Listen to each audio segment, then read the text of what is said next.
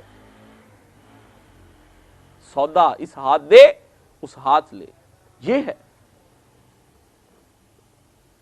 اور انہیں اس طرح تیار کیا جاتا تھا کہ وہ نبی صلی اللہ علیہ وآلہ وسلم کے بعد آپ کے جانشین بن کر اس دعوت و اصلاح کے کام کو انجام دے سکیں۔ دوسری طرف ان لوگوں کو جو دائرہ ایمان سے باہر تھے، اہل کتاب، منافقین، کفار، مشرکین، سب کو ان کی مختلف حالتوں کے لحاظ سے سمجھانے، نرمی سے دعوت دینے، سختی سے ملامت کرنے۔ کہا صاحب آپ تو ڈراتے ہی رہتے ہیں، تو میں نے کہا جب آپ ہٹتے نہیں تو ڈرانا ہی ہے نا، میں نے آپ بھی کوئی اچھے طرح کام کر لیں، میں آپ کو اور اچھی خوشخبریاں بھی سنا دوں۔ اور نصیحت کرنے، نصیحت کا مطلب بھی ڈرانا، اور خدا کے عذاب سے ڈرانے، سبق آموز واقعات احوال سے عبرت دلانے کی کوشش کی جاتی تھی تاکہ ان پر حجت تمام کر دی جائے۔ یہ ہے قرآن مجید کی مدنی صورتوں کا پس منظر۔ وآخر دعوانا ان الحمدللہ رب العالمین۔ یا الہی ہمیں قرآن کریم پڑھنے، سننے اور اس پر عمل کرنے کی توفیق عطا فرما۔